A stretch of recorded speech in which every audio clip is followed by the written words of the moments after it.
Good evening, and welcome to another episode of Tales from the Darkness. Gather round and try to stay in the light. Some of the others from the dark aren't quite as civil as I am, and I hate cleaning up that mess.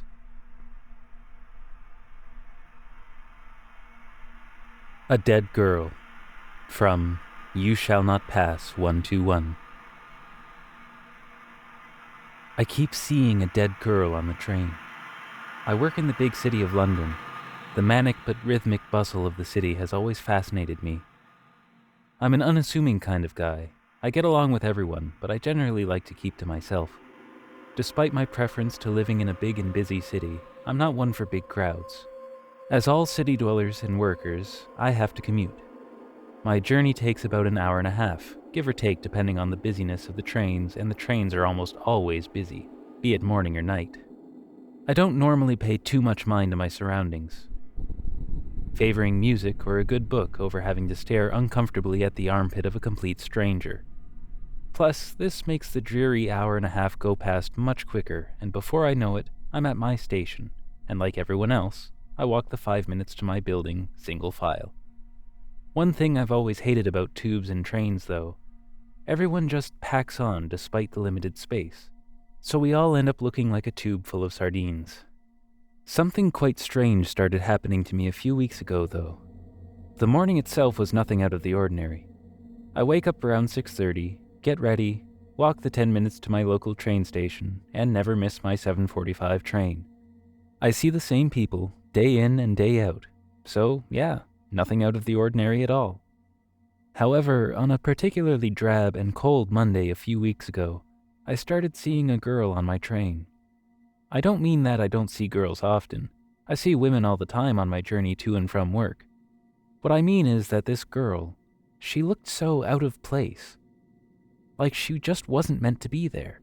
She looked lost, forlorn, and stood out like a sore thumb amongst the vibrance and loudness of the city workers. It was so strange, made me feel quite ill at ease, to be perfectly honest with you. And the most curious thing of all was that she would not take her eyes off me. She stared at me the whole 1 hour and 30 minutes that I was a passenger on this train. And it wasn't the sort of stare that you get when someone is trying to hit on you. No, there was no life in her eyes, no warmth. They were like two empty white balls, devoid of any and all feeling. Her face was a blank canvas. She freaked me out. I didn't think too much of it at first. I thought maybe she was just a weirdo who spent her time staring at people to make them feel uncomfortable. People like that exist, don't they? I just couldn't shake the feeling, though. That feeling of dread that coursed through me as she looked at me with those expressionless eyes. The thing is, that day, I saw her on my way home, too. I haven't been able to stop seeing her since. The trains are normally slightly less packed in the evenings, especially after 6:30, and I always finished work around 7. Usually I'd get on the 7:22 train, one I'd never miss. On one particularly quiet evening, I got a seat, which was incredibly rare, and I relished at the idea of being able to sit down for the hour and 30 minutes of my journey. As I said before, I'm not one to observe my surroundings in great detail, as I would much rather read or listen to music and play Candy Crush on my phone. I was halfway through a particularly troublesome level of the game when suddenly I felt a shiver run down my spine, and I had this overwhelming feeling that someone was watching me. I looked up, and there she was again, sitting a few seats down on the opposite side. I can't describe how she made me feel. She stared at me with her bleary eyes, her mouth slack. The atmosphere suddenly felt morose. I got so cold that I could see the faint wisps of my breath twirl in front of me as my breathing grew rapid and shallow. Dark, almost black hair adorned her thin shoulders. It flowed as if kissed by the wind, despite there being no breeze and the windows of the trains were closed. Her skin was the color of ash, bland, arid, and upon closer inspection, I could see waves of broken and cracked skin. She wasn't old at all, but she looked it. My eyes traveled down to her wrists. They were covered with a crudely cut, grubby fabric. My eyes widened when I saw what was underneath. I saw glimpses of a deep wound, an open wound that oozed some sort of black substance. It caked her thin dress and trickled down her grimy legs. I looked down and saw that she was barefoot. I lifted my eyes and looked at her face once more.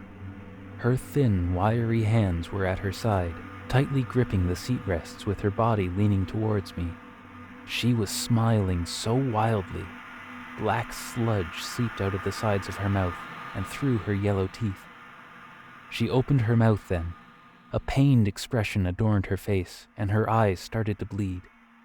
I got the impression that she was screaming, or attempting to, but no sound escaped her mouth.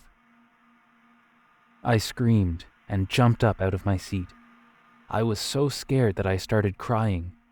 I couldn't understand the events that were unfolding before me. This girl, she was dead. I looked around, transfixed by fear. To my dismay, the train was completely empty, and I had realized I missed my stop. I turned back to look at that awful grin again, but she was no longer there. The train slowed to a halt and the doors opened. I had no clue where I was, but I had no interest in staying on this train any longer, so I got off, almost ran in fact. The next day, I was still shaken, so I decided against traveling on the train. Instead, I woke at the crack of dawn and made my way using buses. The buses were fairly empty at that time of the morning. I had thought that maybe if I used a different means of transport, I wouldn't see her. I was wrong. I fell asleep on the bus, and when I opened my eyes, my vision was slightly blurry. I looked around, disoriented. My vision soon cleared, and that was when I saw her. She was crouching behind one of the seats in front of me, and all I could see were her hollowed, blank eyes staring back at me. I couldn't take it. I looked around and none of the other passengers showed any indication that they saw her. I don't think they did. I had considered asking some of the people on the bus if they could see her, but I was too frightened to even move. I knew deep down that they couldn't see her though, so I would have just come across as some lunatic, someone who had suffered a psychotic break, and maybe I had. I could feel panic bubbling up inside of me, threatening to overtake me. She slithered off the seat then, and I mean slithered, like a snake stalking its prey. She never took her eyes off me for a second, and I was altogether frozen to the spot. What she did then would forever be imprinted into my brain. She arched her back and started doing a reverse crab walk. Her lurid limbs moved slowly but with precision. Her mouth was open and her tongue slid in and out of it with the same black tarry matter trickling out onto the floor. It was a hideous sight, an overwhelmingly terrifying sight, but I just couldn't take my eyes off her. All of a sudden, her crab walk hastened and she ran towards me, screaming. I screamed too and jumped out of my seat and ran toward the door from the other side of the bus, away from her. Other passengers stared at me alarmed. I pressed the emergency button, waited for the bus to stop, and ran the hell out of there. I called in sick the next few weeks. I couldn't bear to go. The thought of seeing her again filled me with such a formidable fear that threatened to immobilize me from within. I knew that I would have to go back eventually, but I didn't know if physically I could do it. What did she want from me? Who was she? I didn't know. How could I possibly know? She haunted my dreams as well as my waking life. I've been seeing her standing outside my flat lately. Sometimes she crouches behind the bushes opposite, and sometimes she stands in the middle of the road, simply looking up at me. Sometimes her mouth moves, as if she's speaking. Each day she gets closer and closer, always watching. A Spider Crawled Into My Ear 1 year ago, by Viva la Eagle. I know most people hate spiders, and I know I'm weird for not being so bothered by them. I get that they're predators. They look spooky with all the legs and teeth and eyes, but to me, they're so great.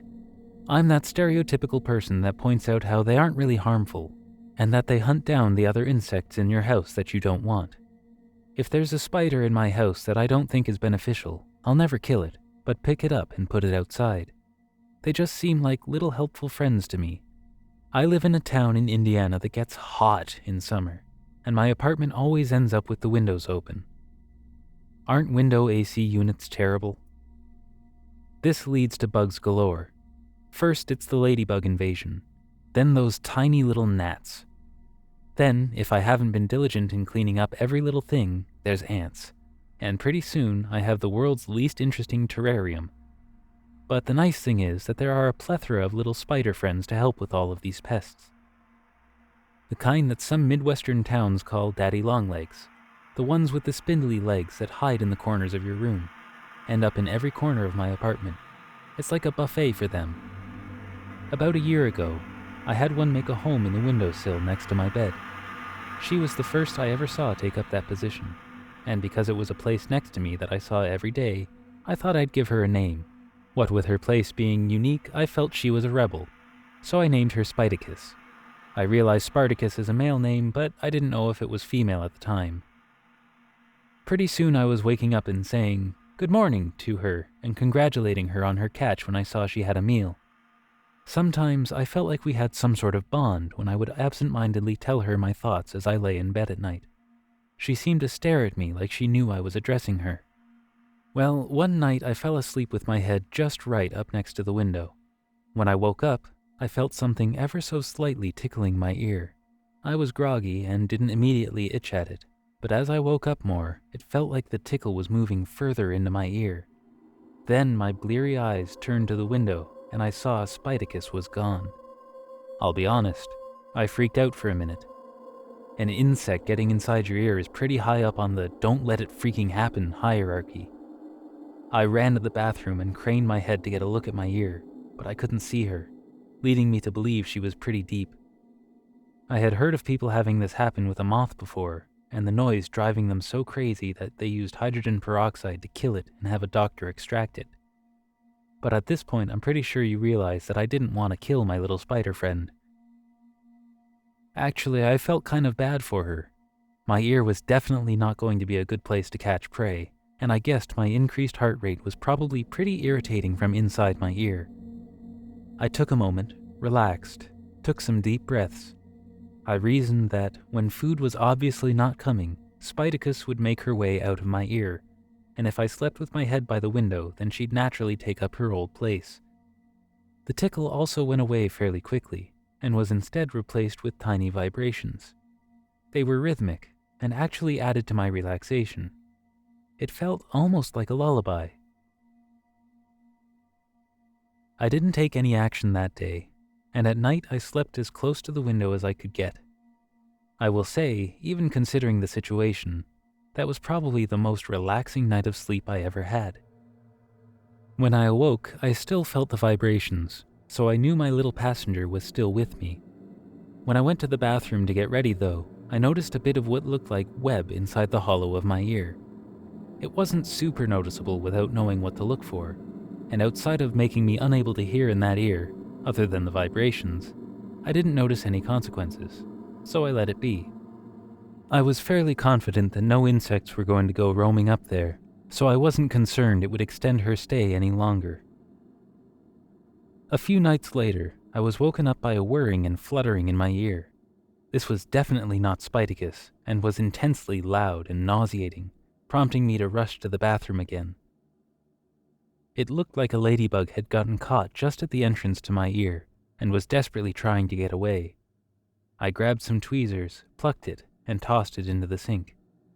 I had to be in early the next day, so I went back to bed without thinking too much about it.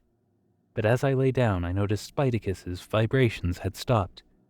The world felt wrong. My lullaby stopped. I worried that I had maybe hurt her while pulling the ladybug out of her web, or she was in desperate need of a meal. I instinctively touched my hand to my ear, and that's when a different vibration started. It's hard to describe, but it felt like a child's tantrum at the store. Somehow extremely high-pitched, coming in bursts, angry and unhappy. I felt terrible. both emotionally and physically, and darted back to the sink where I had thrown the ladybug. I picked it up again with the tweezers, the strange shrieking ringing in my ears, and put it back up to the webbing it had been trapped in previously. Immediately the vibration stopped, and instead I felt the tickle of Spidicus moving a little closer to the entrance. The ladybug thrashed again, but quickly I felt it get wrapped up and immobilized. My ear was silent again for a while, and I lay in bed nervous. Finally, at maybe 3 a.m., I felt the happy, soothing vibrations come again. I let out a great sigh of relief and slept like a baby. The next day, I wrestled with the need to take a shower. I had been avoiding it because I didn't want to disturb Spidicus so much, but now we were multiple days in, and I truly stank. I figured I would cover my ear with one hand and wash with the other, and hopefully the water wouldn't be so destructive on her nest. When I finally got up and turned on the shower, her vibrations immediately stopped. I knew this would be annoying to her, but I figured without any actual danger, her stopping the vibrations would be about as bad as it would get. Moments later, when I entered the shower and the water started to hit me, I felt high-pitched vibrations that sounded like a shriek. I leapt out of the shower, half in concern over Spidicus and half in concern over my eardrum, and quickly dried the area around my head. Showering was clearly off the menu. Instead, I ran a lukewarm bath and settled for just using a hand towel on my face and head. Not ideal, but it seemed like a fair compromise. As the weeks went on, I started to understand her vibrations a little more. I felt almost like she was speaking to me, or that I could hear her emotions. She had sort of a sporadic annoyance when she hadn't gotten food in a while, and I would dutifully nab a bug to gift to her. I could tell that my increased heart rate really bothered her, so I tried to be courteous and avoid any activities that would force that on her. Loud noises bothered her too, so I tried to stay away from anything like that. I worked from home, so it wasn't all that difficult to cut out these excesses. My social life suffered a bit, but really, I wouldn't say it was all that active to begin with, so no real harm done. There were times I could feel her humming in a way that sounded positive, but not calm. When I would see something like a squirrel or a small bird, she had this vibration that seemed to energize me a bit. Like how you listen to harder music to get yourself through a workout. It was a bit of an adrenaline rush. One time, a bird landed on my windowsill, and when I saw it, the vibration seemed so strong in my ear that I just dove for the bird. I didn't know what I intended to do with it, or really what part of me wanted to grab it at all, but I missed and only ended up smacking the bird. I started taking relaxing walks in a park that's not far from my house. Spidicus never liked when I drove the car, so I would walk there, cutting through some yards so I wasn't around the loud streets. Usually it would be at night, and my way was frequently lit by fireflies. The park had a small pond, and she would always make the most soothing vibrations when I sat along the water's edge. I think it was mostly because there were plenty of bugs there, and I would put a few up into her web over the course of a walk. But I like to think she was just admiring the scenery as much as I was. But even if that wasn't the case, I wanted to make sure she had access to a larger variety of food, and that her life didn't get boring just sitting at home with me. The walks started to become a bit of an issue, though. I would take the same route each time, and at some point I think she remembered when the walk was coming to an end. At that point, she began vibrating in a way that I'm sure was just disappointment and longing to stay, but it also had the effect of destabilizing my balance. Whatever her vibrations were doing to my inner ear made it very difficult to walk forward, and depending on the time, sometimes I just felt like I was spinning despite lying on the grass. On more than one occasion I threw up, which made me glad I had come at night, or else someone would have had to watch what they would have assumed was a drug addict making a mess over a beautiful park. My solution at first was to change my walk pattern, but she figured this out fairly quickly. She must have had some knowledge of the direction we were heading and the direction of home, because she seemed to be able to accurately predict when I tried to steer us back that way. However, one day I had fed her a small insect and started heading home as she was working on it, distracting her with a treat. I got almost halfway back home when she finished and seemed to realize it, and the last bit of that walk was chaos. I could tell she was upset at me for tricking her, but realistically, what could I do? I had to get home. It did make me feel like a rather impolite host. In the end, what worked was grabbing large quantities of bugs and inundating her with them on the return trip. I would get a handful, which was quite a lot depending on which kind of bug I was able to get, and feed them to her like popcorn out of my hand, usually 2 to 3 at a time. It seemed to satisfy her enough, and the park trips could continue without issue. The only part of our relationship that seemed to give me any pause happened about 8 months into Spidicus's residence. I had decided to shave with a razor for the first time in what must have been multiple years, and while I had been shaving my sideburn on the side that housed Spidicus, she had a momentary change in her vibration that startled me a minute. I slid the blade to the side a little because of this, and ended up nicking myself. I turned and looked at it in the mirror. A little red line not much bigger than a paper cut, and a small bead of blood that rose up at the edge. While I was looking at it, frustrated with myself for deciding to shave at all considering how bad I was at it, I saw a thin, very long leg start to slowly but fluidly stretch out of my ear. It drifted down to the droplet of blood, bending to touch it, then just as fluidly brought the leg back into my ear. I never felt the movement from within, but the leg had only shown 3 joints from what I could tell. That meant only half the leg had been out. I thought about how large Spidicus must be then. I cringed. She must be so uncomfortable, the poor thing. Our situation continued comfortably for a while longer, and it's only recently that it seems to be drawing to a close. About 10 days ago, I felt more, many more, vibrations begin to start inside my ear.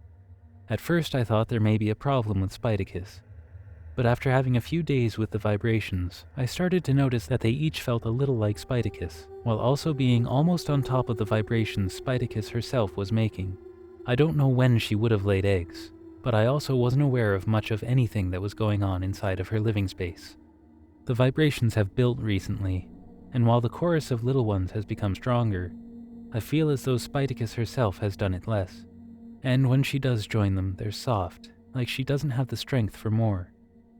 Soon, I think, I'll be without her, but the life of a spider is only so long, and she has definitely been good to me. And it's quite fortunate for me, if I do say so myself, that soon I will be blessed with so many more little pest control friends. Thank you for watching. I hope you enjoyed this episode. If you did, don't forget to hit the like button, and subscribe if you want to hear more. If you would like to have your story narrated, you can send it to storiesofdarkness55@gmail.com. And as always, pleasant dreams.